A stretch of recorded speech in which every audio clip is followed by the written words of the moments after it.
உடல், ஆன்மா, உயிர் அப்படிங்கிற 3 விஷயமும் இணைந்து செயல்படலை. எனக்கு பொறுத்த வரைக்கும் ஆன்மீகம் ஆன்மாவோட தேடலாக இருக்குது. ஆனால் உடல் மனம் அதை சார்ந்து இருக்கா அப்படின்றது தெரியலை. அதுக்கு நம்ம என்ன செய்யணும் அப்படிங்கிற ஒரு கேள்விதாம்மா.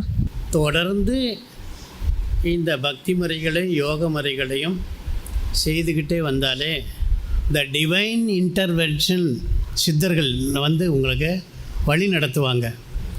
குருவும் தாரமும் அமைவது அவனவன் தலைவிதி. நீங்கள் ஆன்மாவும் உயிரையும் போட்டு நான் ஏற்கனவே இந்த மன்றத்திலேயே விளக்கம் கொடுத்துருக்குறேன். ஆன்மா அப்படிங்கிறது சைவ சித்தாந்தத்திலே ஆன்மா என்று சொல்வது, வடமொழியிலே ஆத்மா என்று சொல்வது. வேதாந்தத்தில் ஆன்மா என்று சொன்னால் எத்தனைன்னு கேட்டால் இவன் சொல்கிறான் அது கணக்கில் அடங்காத உயிர்கள் ஆன்மாக்கள் இருக்கின்றன. எப்பொழுது ஒரு ஆன்மாவானது அது செய்த வினைக்கு ஏற்ப இந்த உடலுக்குள் வருகிறதோ அப்பொழுது அதற்கு உயிர் என்று பெயர். எந்த நேரமும் உயிர்ந்து சென்றுவிடும் என்பதனால அதற்கு உயிர். உங்களை கேட்டுட்டு உங்களுடைய பர்மிஷனோடு அது வெளியில் போகிறதில்ல. எந்த நேரம் அட் எனி டைம் ஓடிடும்.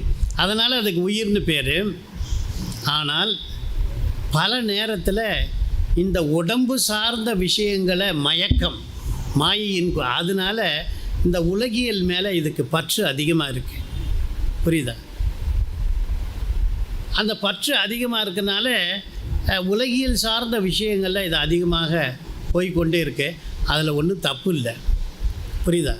ஆனால் ராமகிருஷ்ண பரமஹம்சர் சொல்கிறார், நீ உலகியலில் ஒரு காலை ஊன்றிக்கொள், ஒரு கையை மட்டும் என்னிடம் நீட்டுங்கிறார். புரியுதா உங்களுக்கு?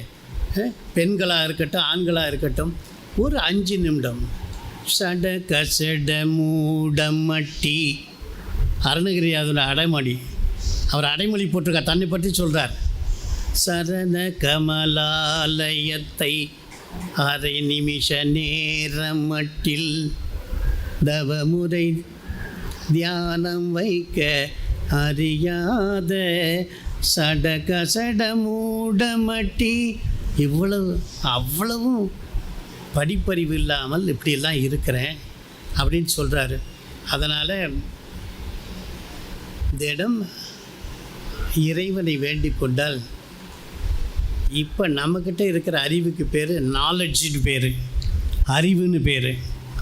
இது மட்டும் உண்மை அல்ல, இது மட்டும் உண்மை அல்ல, புரிஞ்சுக்கங்க. இதைவிட பேரறிவு ஒன்று இருக்குது, அதற்கு ஞானம் என்ற பெயர். That is bliss. நம்மகிட்ட இருக்கிறது நாலெட்ஜ். இந்த அறிவானது அறிவே தெய்வம் என்றார் தாயுமானார். அறிவுடையார் எல்லாம் உடையார் வள்ளுவம். இந்த அறிவு அந்த ஞானத்தை தொட்டுவிட்டால் நீங்கள் தான் ஞானாம்பிகை, ஞானஸ்வரூபிணி. அதற்கு வழி இருக்குது.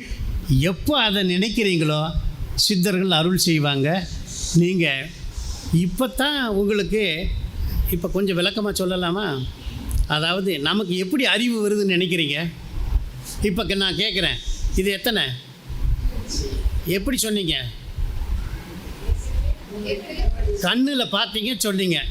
இப்போ கண்ணை மூடுங்க, இது எத்தனை? தெரியல. அப்போ கண் அறிகருவி. 5 கருவிகள் நமக்கு இருக்குது. அதன் மூலமாகத்தான் அறிவு வருது. காது கேட்குது, அறிவு வருது. சத்தத்தை கேட்குது, நல்ல பாட்டு கேட்குது. யான் ரோட்டில் போகிறோம், ஆஹா அருமையாக பஜ்ஜி சுட்டுக்கிட்டு இருக்கான், யா மூக்கு வாசனையை பிடிக்குது, நுகர உணர்வு.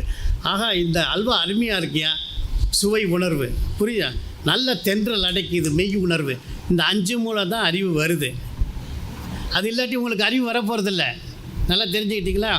இது சாதாரண மனித நிலையில் இந்த 5 பார்த்து தான் நீங்கள் அறிந்து கொள்கிறீர்கள். ஆனால் யோகம் செய்ய செய்ய இந்த 5ம் தேவையில்லை. புரிஞ்சுக்கிட்டீங்களா? இந்த 5ம் தேவையில்லை. யோகிக் பர்செப்ஷன்கிறான். இந்த 5 புலன்களின் மூலமாக அறியும் அறிவுக்கு காட்சி அளவை என்று பெயர். த பர்செப்சுவல் நாலேஜ் இன் இங்கிலீஷ். அது சொல்கிறான். இந்த 5 புலனை தாண்டி அறிய முடியுங்கிறான். அது எப்படி அப்படின்னா யோகிக் பர்செப்ஷன். இந்த இடத்துல இந்த நடக்குது. யோக நிலையில் சித்தர்கள் சொல்ல முடியுதே. புரியுதா? அதன் மூலம் அறிந்து கொள்ளலாம். தென் இன்ஃபரன்ஷியல் நாலேஜ், காண்டல் அளவை. ஒரு முறை பார்த்துட்டீங்க, இந்த இடத்துல நெருப்பு வச்சா இந்த குப்பை எரிஞ்சுது. புகையும் நெருப்பும் இன்வேரியபிள் கன்காமிட்டன்ஸ், ரெண்டுக்கும் நெருங்கிய உணர்வு. தட் ரிலேஷன்ஷிப் இஸ் இன்செப்பரபிள், பிரிக்க முடியாத தொடர்பு இருக்குது. அப்புறம் ஒரு நாள் மலை மேலே பார்க்குறீங்க, புகை வருது, உடனே சொல்லிடுவீங்க அங்கே நெருப்பு இருக்குது அப்படி. இதெல்லாம் இன்ஃப்ளூயன்ஸு. ஆனால் இதெல்லாம் தூக்கி போட்டுருங்க, இதெல்லாம் வேண்டாம். எப்போ ஞானத்தை அந்த இதை டச் பண்ணிடுறோமோ எல்லாம் தெரியும். புரியுதா? அந்த நிலை வரும். அது ஆணை விட பெண்ணுக்கு சீக்கிரமாகவே சித்தியாகும். கவலைப்படாதீங்க.